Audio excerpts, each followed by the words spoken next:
Jacques Vauthier nació ciego sordomudo. A los 10 años sus padres lo enviaron a una institución especializada para su educación. Allí vivió 12 años. Escribió la novela El Solitario y luego de publicarla se casó con Solange Duvalier. Fueron en viaje de bodas a los Estados Unidos. Al regresar de ese viaje por barco es asesinado el joven norteamericano John Bell, crimen del que se hace responsable el ciego sordomudo, quien no acepta defensa alguna. El caso se ventila en juicio oral. El abogado de Yo asume la defensa de Vauthier, asistido por Daniel Genini, una joven estudiante de abogacía. El senador Bell, padre de la víctima, llega a Francia para la apertura del proceso y en su declaración exaltó la personalidad de su único hijo. El fiscal presentó por la acusación, entre otros testigos, a la hermana del acusado, a su cuñado, a su suegra y a un amigo ciego, Jean Denis. Por su parte, la defensa presentó a la madre del acusado, a sus educadores, hermano Ivo Baudelec, hermano Dominique Tidmont y al doctor Delvaux. Estos testigos intentaron, sin mayor suerte, ayudar con sus declaraciones a Vauthier.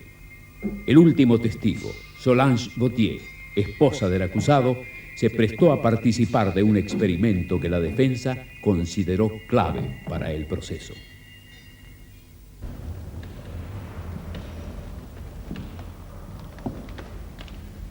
Señor intérprete. ¿Cierto? ¿Quiere hacer que el acusado acaricie con su mano la bufanda de seda de su esposa?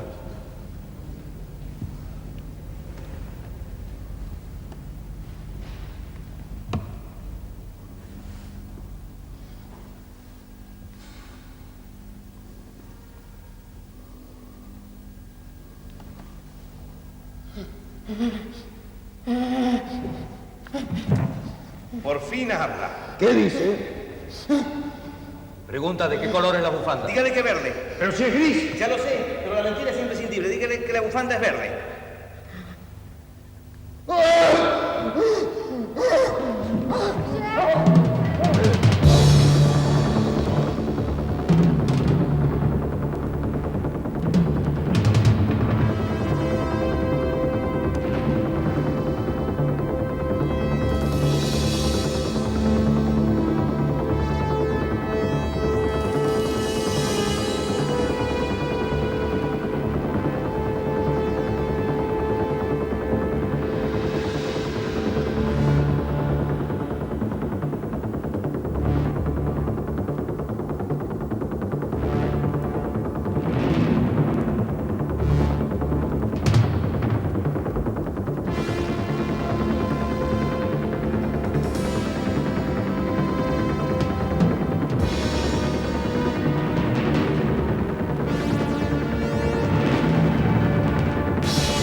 Perdóneme, señora, pero esta experiencia era absolutamente necesaria. ¿La defensa está satisfecha con su experimento? Doctor Deliot, el tribunal le requiere explicaciones de todo lo que ha hecho.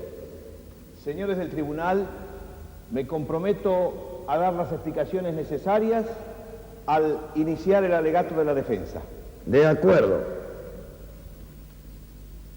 Señora, ¿usted colaboró en la redacción de El Solitario?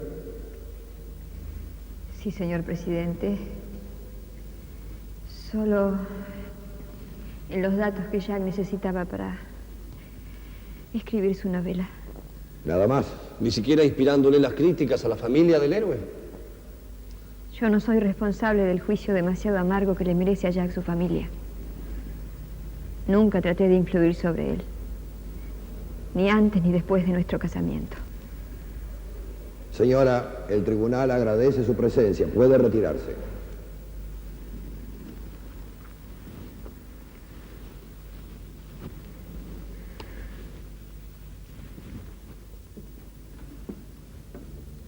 Los debates continuarán mañana a la 1. Se levanta la sesión. Sí, doctor, pero de todas maneras, le confieso que hasta hace un rato estaba desesperada. Ahora estoy realmente maravillada. Bueno, me alegro. Usted ha logrado sembrar la duda en el jurado acerca de la culpabilidad de Jack. Es que era imprescindible, hijita, porque la opinión general nos era desfavorable después de todo ese desfile de testigos. ¿Usted vio? Ahora realmente empieza nuestra tarea. Y, doctor, ¿cómo probará lo que ha sugerido? Alguna manera habrá, ¿no es cierto? Yo estoy segura de que Jack no puede ser el asesino. Ah, Albricias, eso es muy importante, ¿ve? Y en el fondo es una muy buena persona. No me diga. Además, doctor, en las mujeres vio cuando algo se dice que es bestial. Sí, pero ya hay una mujer que es la única que puede ayudarlo a Jack y se llama Solange, ¿eh? Sí, Solange lo habrá ayudado mucho cuando chico, pero lo que es... Además, ella no podría ser las... ¿Qué supone, hijita? Nada. No supongo nada. No tiene ninguna importancia. Ajá, no tiene importancia. No. Bueno, en cambio, lo que tiene mucha importancia es lo que le voy a decir ahora. Esta mañana me llamaron por teléfono desde New York, contestando a mi telegrama. Fíjese lo que son las cosas. Ahora el teléfono no solo sirve para que la gente se comunique, sino que también sirve para mandar a la guillotina a alguien que ni se lo espera, ¿eh? Se abre la sesión. Tiene la palabra el doctor Gabén, abogado por la parte civil. Señores del tribunal, señores del jurado, mi papel se reducirá a defender la memoria de John Bell. Ese joven salvajemente asesinado en el Le Mans, justamente cuando tenía por delante un brillante porvenir. Señores, recordemos que aquel estudiante de Harvard se enroló en la Marina de Guerra de los Estados Unidos para combatir por la libertad. Y que su padre, el senador Thomas Bell, presentó en este tribunal 4 condecoraciones que hablan contundentemente de su heroicidad, pero también de su madurez. Solo así podemos comprender que, en lugar de dedicarse a fáciles placeres para olvidar la guerra, cosa totalmente natural en un joven de su edad, se dedicara sin tardanza a socorrer nuestra devastada Europa. Y que su mayor alegría fuese el contacto permanente con nuestros compatriotas en su país. Amor a Francia, que hasta lo llevó a romper su noviazgo con una hermosa mujer con tal de conocer este país, esta tierra que tanto amaba. Difícil, señores, hallar un cariño más acendrado y más entrañable hacia nuestro país. Y sin embargo, en un barco francés, en aguas territoriales francesas, ese amante de Francia fue salvajemente asesinado por un compatriota nuestro. La defensa se las ingenió para sembrar algunas dudas respecto al móvil del crimen.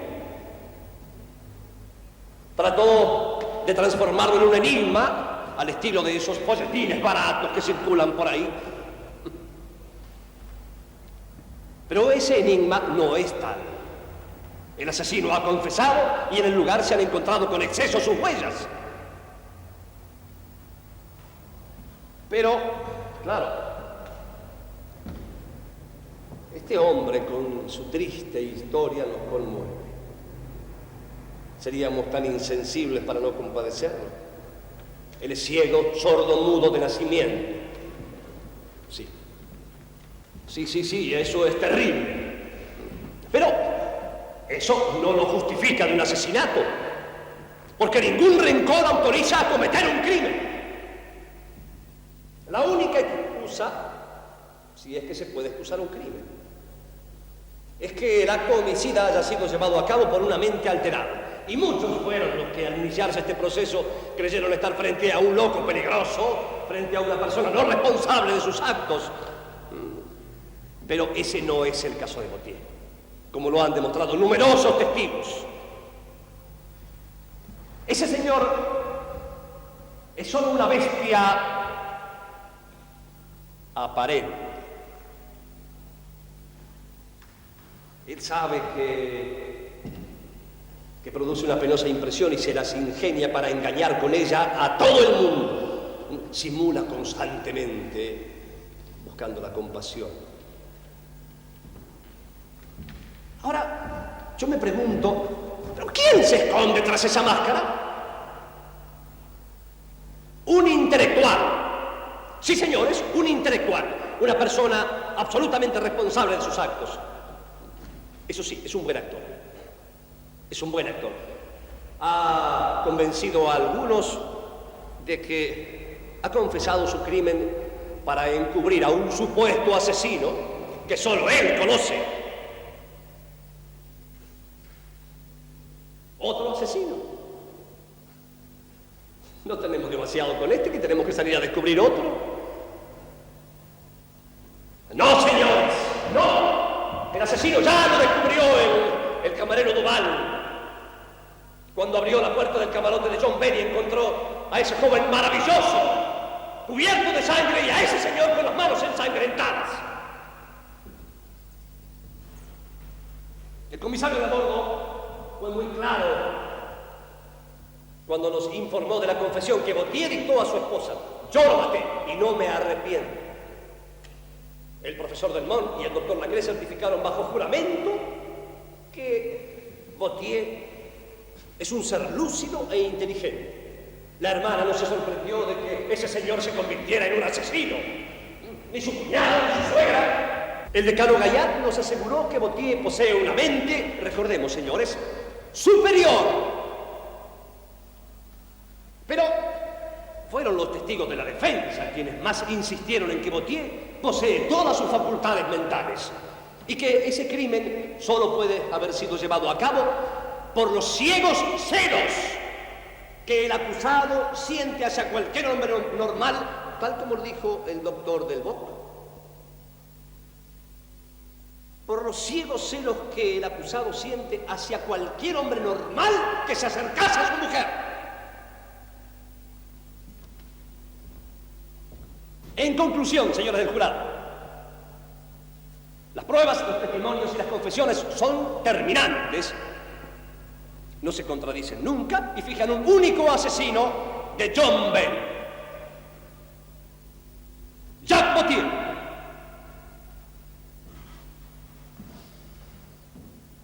América, señores del jurado, los contempla.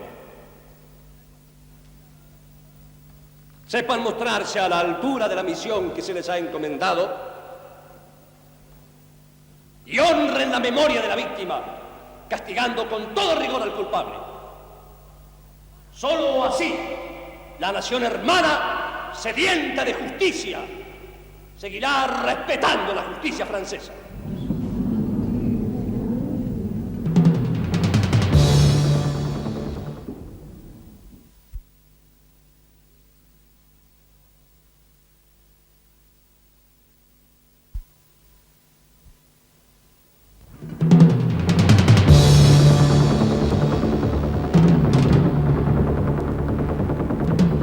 Luego de la exposición del abogado de la parte civil, doctor Gabén, tomó la palabra el abogado general Dr. Bettier, recordando uno por uno los menores detalles del descubrimiento del crimen en el Le Mans, recordando que la culpabilidad de Bottier no podía ser puesta en duda. Acto seguido mostró la confesión que el acusado escribiera en braille y las ampliaciones de las huellas digitales halladas en el camarote.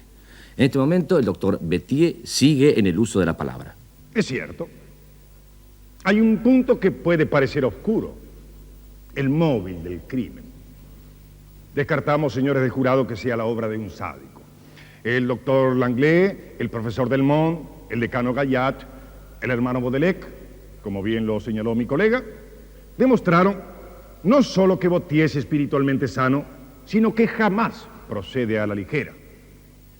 Luego nos enteramos por el no vidente Denis y por la hermana y el cuñado del acusado que Bottier sintió desde siempre una fuerte predisposición a la violencia. Este tribunal tendría hoy cientos de testimonios, puesto que en esta misma sala el acusado nos mostró su carácter violento gracias al experimento del doctor de Lyon. ¿Qué arrastró a Bottier a matar? ¿Cuál fue la chispa que encendió en su mente la idea del crimen? El doctor Delvaux arrojó nueva luz sobre este asunto. Dijo textualmente: Jacques es muy celoso del amor de su mujer. Quizá por eso es posible que haya querido suprimir no a un rival, sino a un simple desconocido que, según él creyó, intentó coquetear con su mujer. Jacques tiene una fuerza hercúlea. Podría matar sin proponérselo. Rápidamente el doctor Deliot nos aseguró que el testigo se equivocaba. Claro, ¿cómo no se iba a equivocar si, citado por la defensa, se pasaba a la acusación? La tesis del doctor Delvaux es absolutamente convincente. Jacques Bottier mató movido por celos hacia un desconocido que su imaginación de novelista le mostraba robándole a su mujer.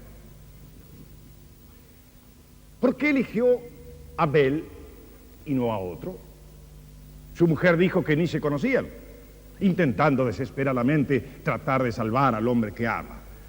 Nosotros creemos que Bottier conocía perfectamente a la víctima. Solo así pudo encaminarse sin vacilar hacia su camarote. Solo así pudo planear con premeditación y alevosía su crimen. Aquel día fatídico, Jacques Bottier, con esa condición teatral que le apuntó muy bien el doctor Gabin, simuló dormir, esperando que su mujer, como era habitual, saliera. Luego se encaminó hacia el ya visitado camarote de Belle. Golpeó. Belle no podía desconfiar de ese indefenso incapacitado. Mientras tanto, Bottier buscaba un instrumento para terminar con su rival. Cuando encontró el cortapapel, el drama duró un instante. En medio de los estertores, Belle intentó llegar hasta la puerta para pedir auxilio. Bottier, entre tanto, estaba atontado por su crimen y buscaba liberarse del arma y limpiar sus manos en las sábanas. Luego, la culpa lo derrumbó.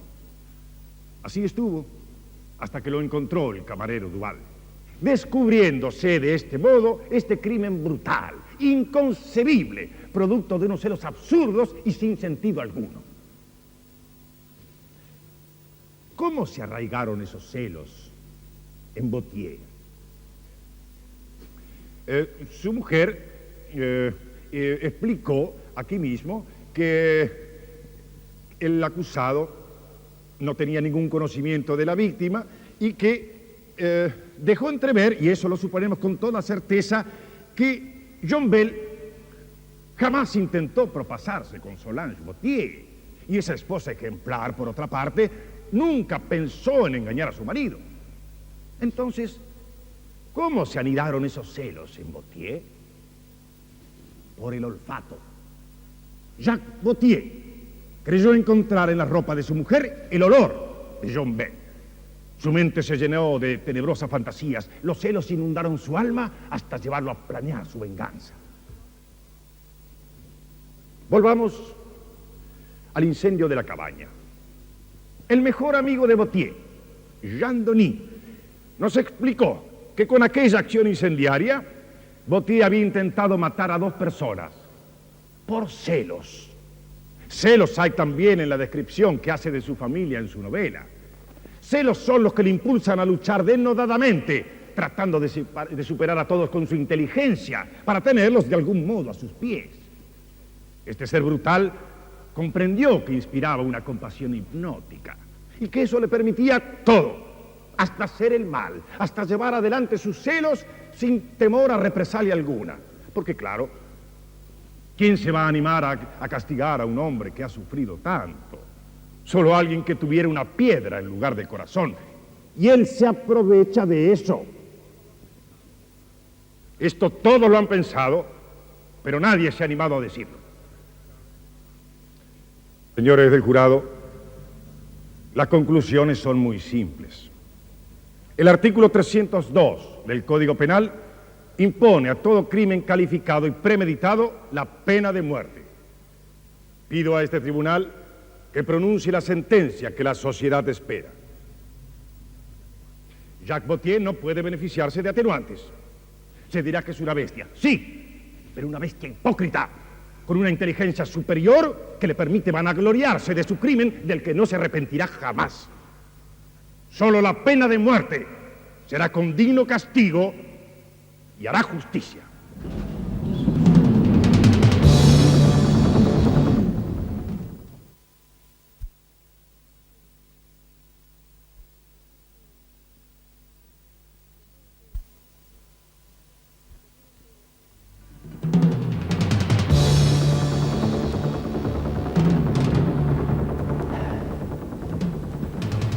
Comienzo por pedir indulgencia, señores del jurado, pero no para mi defendido, sino para mí, porque mi alegato, a diferencia del de mi admirable colega doctor Gabin y de la extraordinaria pieza acusatoria del doctor Botier, amenaza con ser un poco extenso. No por veleidades oratorias de mi parte, no, sino porque me veo frente a un enorme esfuerzo. Tengo que salvar a Jacques Botier de un lamentable error judicial. Y hasta ahora todo ha contribuido a resaltar, a agravar la culpabilidad del acusado. Conocemos mucho de su infancia y de su adolescencia, pero muy poco de él como hombre. ¿Y cómo puede juzgarse a un hombre, señoras y señores, sin empezar por conocerlo? ¿Cuántos de ustedes, por ejemplo, han leído este libro? ¿Quiénes han podido descifrar la clave que él contiene del misterio en el que se ha encerrado mi defendido? Porque aquí, señores, en este magnífico libro está Jacques Botier, está su mente, su universo, su verdadera personalidad. Además, desde aquí, señores, él hace al universo, a la humanidad, una confesión que no ha creído conveniente hacerla a este tribunal. Por otra parte, este mismo libro nos muestra una dolorosa realidad. A los 10 años, Jacques Botier llevaba otros tantos de cárcel ya. Desde que nació, vivió encarcelado en las tinieblas y hubiera seguido sepulto en ellas, a no ser por una humilde muchachita que con admirable obstinación infantil, con esa lucidez que da en la inocencia, se atrevió a llamar en esas siniestras puertas. He aludido, ya lo saben ustedes, a Solange Duvalier. Y solo un hombre supo ver y valorar este gesto, el hermano Yvonne Baudelaire. Y con él he enunciado a las 3 únicas personas que realmente cuentan en esta historia, señores: a Jacques, a Solange y a Baudelaire. El resto son simplemente comparsas de los cuales podemos prescindir, y en el mismo orden en que desfilaron por aquí, mostrándolos en su verdadero aspecto. Veamos los testigos de cargo. Deliberadamente, señores, no voy a insistir en el camarero Henri Duval, en el comisario Betain, en el comandante Chamot, en el doctor Langlais, el inspector Medel, el profesor Delmont, en fin, todos ellos, señores, han cumplido sobradamente, correctamente, con exponer con objetividad las circunstancias que rodearon al crimen, etcétera, etcétera, etcétera. Salvo algunos puntos no muy claros, en fin, pero sobre los cuales volveremos, todo ha sido muy correcto. En cambio, sí, quiero detenerme en el séptimo de los testigos. El séptimo de los testigos es, señores, el senador de los Estados Unidos, Thomas Bell. Bueno, para todo padre, a menos que sea un descastado, un desnaturalizado, es lógico que va a defender a su hijo, claro está. Máxime si ese hijo ha sido bruscamente arrancado de la vida por circunstancias trágicas. Y por otra parte, como muy bien lo ha señalado mi eminente colega el doctor Gabin, el senador Bell no ha venido hasta aquí clamando venganza por su hijo, no, de ningún modo. Él vino solo a puntualizar sus virtudes, sus méritos. Así, es cierto que se enroló en la Marina de Guerra de su país y lo hizo muy joven, sí. Pero ¿por qué lo hizo, señores? Lo hizo aconsejado, o mejor dicho, impulsado por su propio padre, para sacarlo de un escándalo de mujeres que acababa de protagonizar. Y es cierto también, señores, que regresó de la guerra con condecoraciones. Pero esas condecoraciones, doctor Gabin, no fueron a la madurez, fueron al arrojo. Y como ya se sabe que la mujer es para el reposo del guerrero, a la salida de la Marina de Guerra, cuando John Bell volvió a la vida civil, volvió también a las andadas, y con ímpetus acrecentados. Mujerzuelas, mujerzuelas, mujerzuelas. Y en ese entonces, señores, conoció a Phyllis Brooke, una joven bailarina muy moderna y muy seductora, que desempeñaba entre sus íntimos una profesión tan antigua como rentable. Bueno, como digo, John Bell fue uno de sus muchísimos amigos, solo que él se enloqueció con ella. Llegó hasta quererse casar, señores, con el consiguiente escándalo del senador, que no encontró nada mejor para solucionar el problema que enviar a su hijo a Francia en el primer barco que saliera. Y ese barco, señores, era precisamente el Le Mans. Creo que con lo expuesto se ha evidenciado que lo que movía a John Bell no era precisamente su amor por Francia, señores, ¿no? Y si les he contado esta historia tan vulgar, es porque ella cobra una importancia capital en mi alegato, y para desarraigar de las mentes del jurado ciertos conceptos equivocados acerca de las virtudes de la víctima. Estados Unidos, no tengan miedo, no va a pedir cuentas por un delito privado totalmente, no. Ellos tienen la suficiente cordura como para no hacer de esto un problema de Estado. La nación no está involucrada en este hecho. Por otra parte, creo, sinceramente, que hubiera sido mejor que el senador Bell tomara una actitud más discreta. Veamos los testigos siguientes. La hermana del acusado, Nadine Dubé.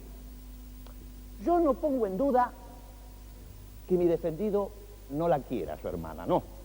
Pero lo que tampoco se puede poner de ninguna manera en duda, señores, es que ella le paga con la misma moneda, porque lo detesta. Y ese odio invalida el testimonio de ella, le quita imparcialidad, aparte que pone de manifiesto dos condiciones muy arraigadas en ella: el interés y el orgullo. Interés por seguir recibiendo de su marido el buen pasar que éste le da, y orgullo contra la obra de su hermano, orgullo contra su cuñada, a la que no le perdonó jamás ser la hija de una sirvienta. Si la señora Dubé tuviera realmente las convicciones religiosas que aquí ha manifestado, comenzaría por practicar el amor al prójimo, empezando por su propio hermano, señores. ¿Qué nos queda? ¿Quién sigue? El marido de esta señora, el señor Georges Duby. Bueno, él fue digno, sincero. Este conocido agente de bolsa temió engendrar un hijo con el mismo triple mal de su cuñado. Temió el reproche de sus padres al extremo de separarse de su mujer. Temió, señores. Y lo más sorprendente de esta personalidad tan temerosa es que haya sido capaz de llegar hasta aquí, él también con la valentía de hundir a su cuñado, declamándonos la aversión que Jacques Gautier sentía hacia su familia. Veamos a continuación la exposición de la señora suegra del acusado, de la señora Mélanie Duvalier, que estuvo aquí mismo. Bueno, ella nos dijo que cuando chico no era malo, que después sí empezó a cambiar y ella a aborrecerlo, lógicamente. Lo que nunca se imaginaba ella era que su hija se iba a llegar a casar con un incapacitado. Porque es lógico, para su Solange ella pretendía un príncipe azul, un hombre rico, buen mozo, por lo menos sano y normal. Y no podemos negarle que en tal sentido Gautier la agravió. El caso, señores, es que a partir de ese momento nunca Jacques Gautier tuvo un enemigo tan encarnizado como su propia suegra. Para ella, él es un criminal, merece la pena capital, aunque ella no sepa absolutamente nada del crimen. Y es que, señores, en un cerebro pequeño, el odio se vuelve implacable. Por consiguiente, también creo, ustedes estarán de acuerdo conmigo, que la presencia de la señora Mélanie Duvalier aquí no tiene ninguna validez judicial. El último testigo de la acusación, Jean Denis. Bueno, este sí, ¿ven? Este fue más hábil. Este logró crear ciertas dudas en el jurado, contándonos a su manera, claro está, cierto incendio al que se le quiso dar mucho más importancia de la que en realidad tenía. Fue un drama de celos, sí, pero de celos de Denis a Gautier, no a la inversa, ¿eh? Celos porque Denis estaba enamorado de Solange y ella ni siquiera había reparado en su pobre presencia. Celos porque se veía desplazado él también de su rol de maestro instructor. Y cuando empezaron los progresos de Jacques, Denis se llenó de envidia, señores. Envidia. Envidia por los éxitos literarios de Jacques Gautier. Envidia por el casamiento con Solange.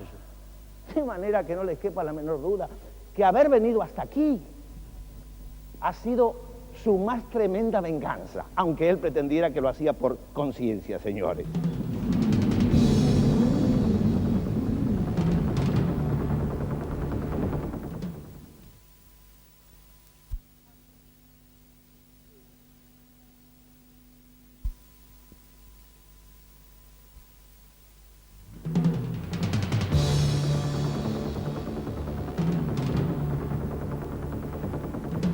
Vamos a revisar ahora las deposiciones de los testigos de la defensa.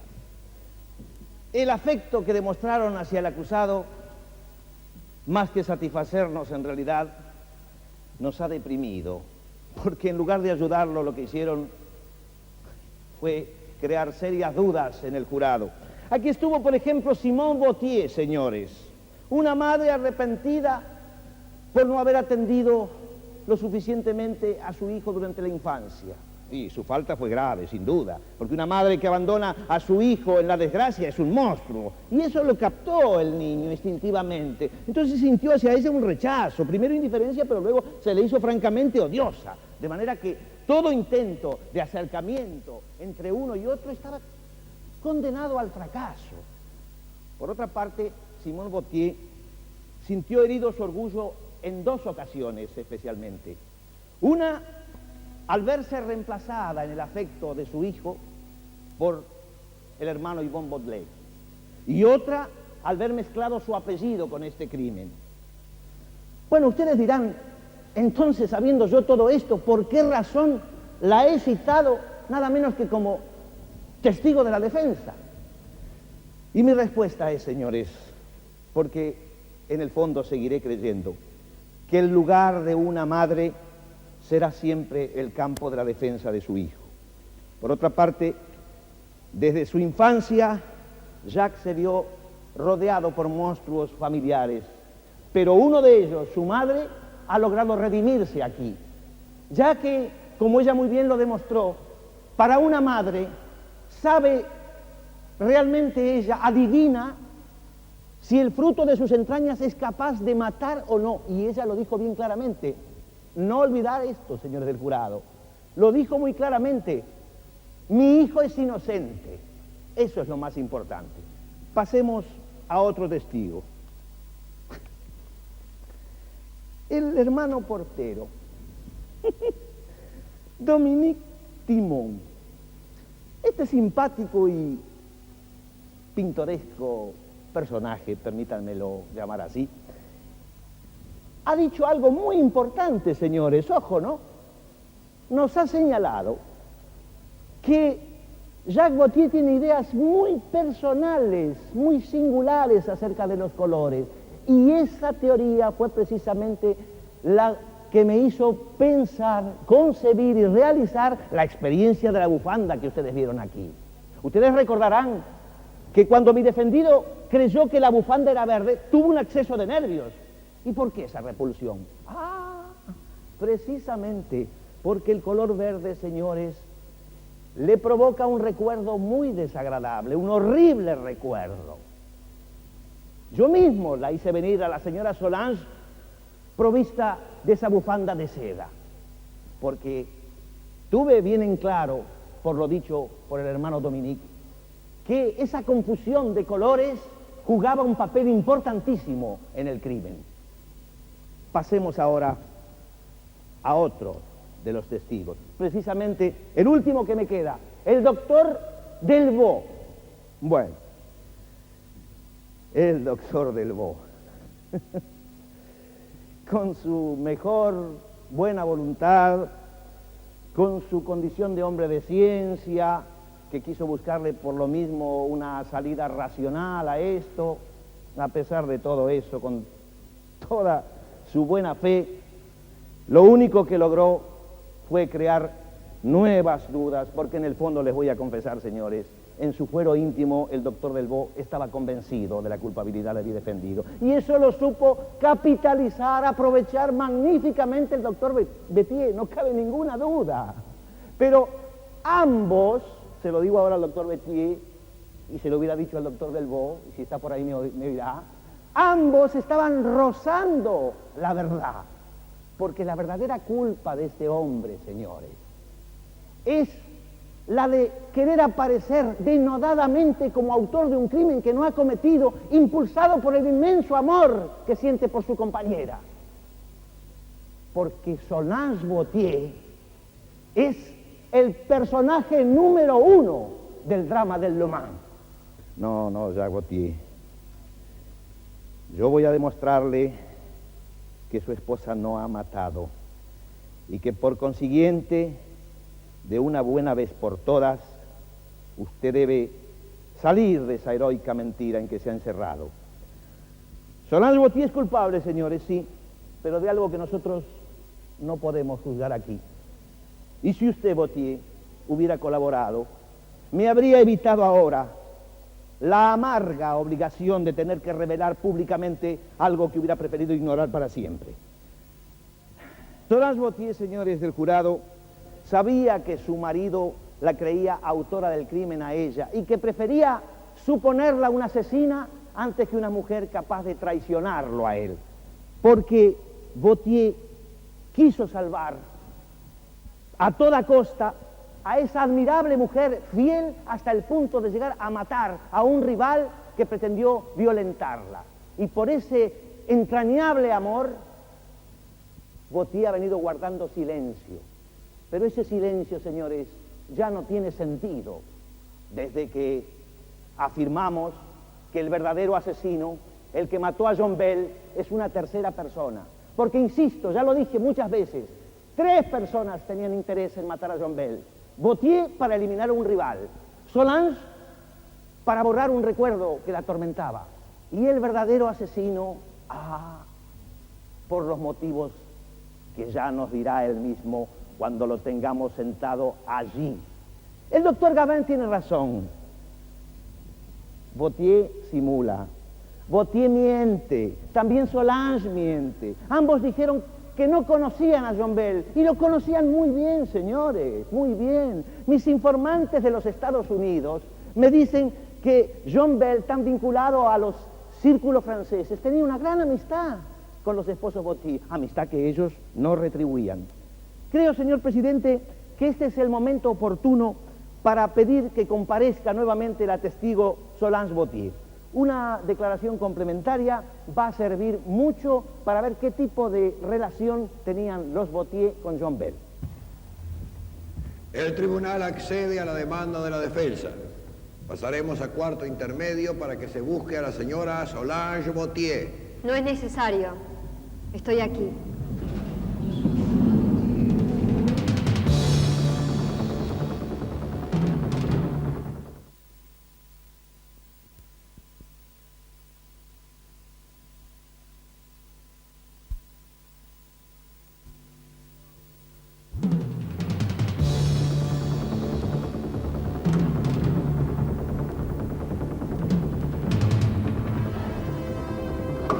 Perdóneme, señora, por haberla molestado nuevamente, pero su presencia es absolutamente necesaria.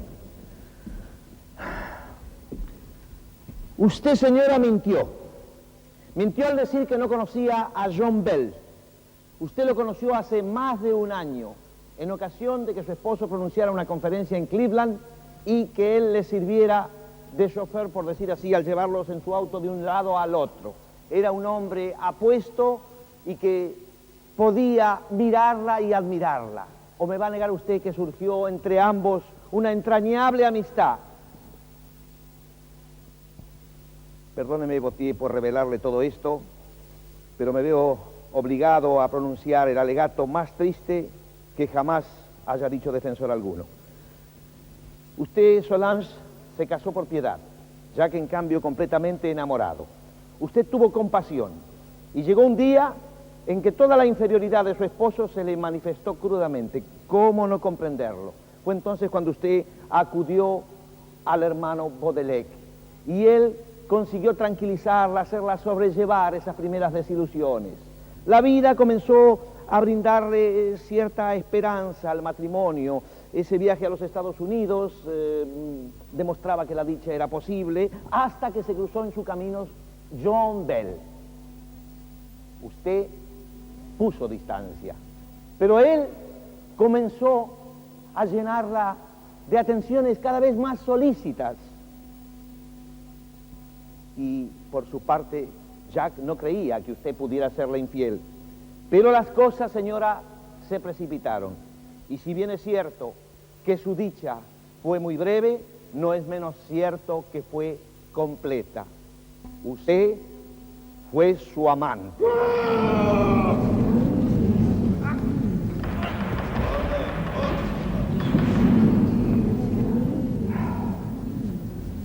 Bueno, es una reacción previsible. Le he causado y le estoy causando un daño enorme. Realmente se vuelve una bestia cada vez que trata de defender a su mujer. Si pudiera, me hubiera matado. Por otra parte, Solange, con su silencio, ha confirmado mis palabras. Ella cedió ante John Bell. En eso estriba su drama. Cedió para poder verse en los ojos de un hombre, no porque estuviese enamorada de él. Y precisamente esa falta de amor le fue creando un sentimiento de culpa, de remordimientos al poco tiempo. Quiso terminar con esa relación, pero Bell no quiso saber nada. Jacques, por su parte, comenzaba a recelar de Bell, no así a sospechar de su mujer. Fue cuando decidieron volver a Francia. Usted lo decidió, Solange. Lo que menos se imaginaba era que en el mismo barco de regreso iban a tener también como pasajero a su amante. Cuando lo supo, se encerró en su camarote, pero a pesar de eso, un día se encontró con él. Solange, Por favor. Por favor, John, basta, basta. Pensó en matarse, pero comprendió que Jack no sobreviviría a su desaparición. Y fue entonces cuando nació la idea de matar a Bell. Su plan es simple.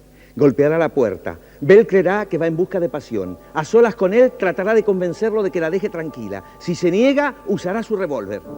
Pero al llegar, encuentra la puerta entreabierta. En su ofuscación, usted no reparó en esa bufanda verde que a su marido le gustaba tanto acariciar sobre sus hombros. A alguien se le había adelantado. ¿Quién? ¿Un rival? Jack, imposible. Estaba en el camarote, lo había dejado allí. ¿Quién entonces? ¿Otra mujer? ¿Por qué no? Usted pensó en tirar su revólver, ¿pero por qué? Si no lo había usado. Por consiguiente, aún lo tiene para usarlo en el momento en que se haga la luz sobre este episodio. No cometa tonterías, Solange. Usted tiene que vivir para expiar su culpa ayudando a su esposo. Pero en el momento de hacer el sumario, se dio cuenta de que si declaraba que había estado en el camarote de John Bell, las sospechas sobre el crimen iban a recaer sobre usted y sobre todo en Jack, que iba a comenzar de ese modo a rumiar acerca de sus relaciones con John Bell. Por eso, cuando él asumió toda la responsabilidad, usted se sintió tremendamente aliviada. Él era el asesino, sin que usted supiera ni cómo ni por qué, y hasta ahora mismo haya comprendido exactamente nada de lo que pasó. Ahora, señora Solange, que le he demostrado a su esposo que usted no mató a John Bell, voy a demostrarle a usted que él tampoco lo mató. Para eso, volvamos al momento en que usted abandona su camarote. Su marido no dormía como usted creyó. La siguió a Solange, señores, guiado por su finísimo olfato y por el perfume que la señora usa a diario. El camino a Jack comenzaba a ser reconocido.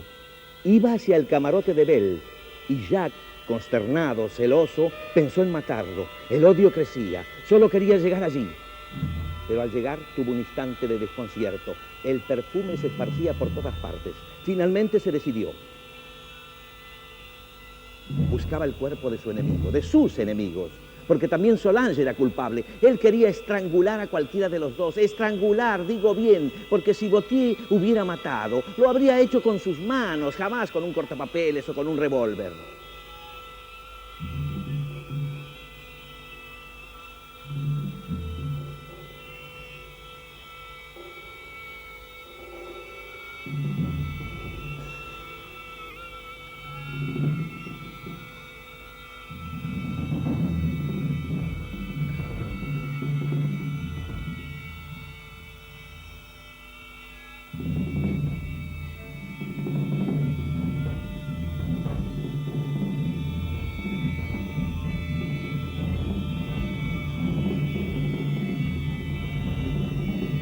Al hallar la bufanda verde, Gautier supuso que su mujer no estaba lejos, pero no logró encontrarla.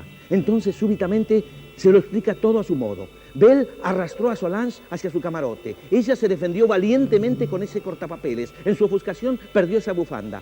Ahora le tocaba a él defender a Solange de la acusación de asesinato. Una esposa tan admirable bien se merecía ese sacrificio.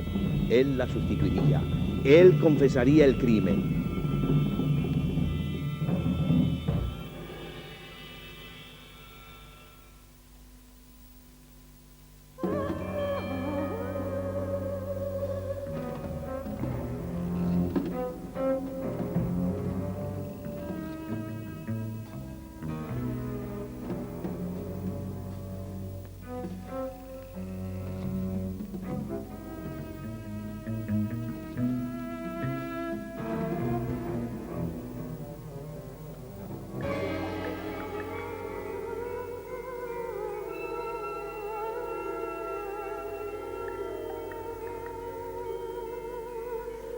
Jack se preparó mental y prácticamente para las reconstrucciones posteriores.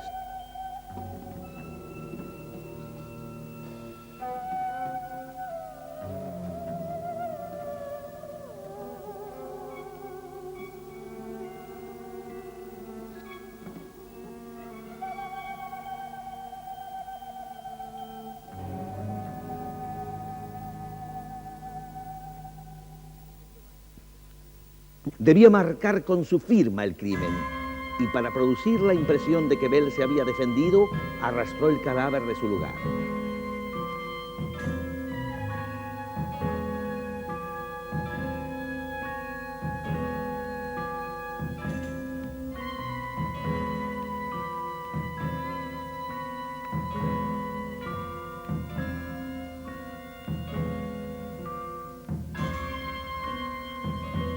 Moralmente sí, Jacques Gautier en su imaginación mató a John Bell. Ese es su único crimen, y es un gran crimen sin duda, pero que no compete a vuestra justicia, señores.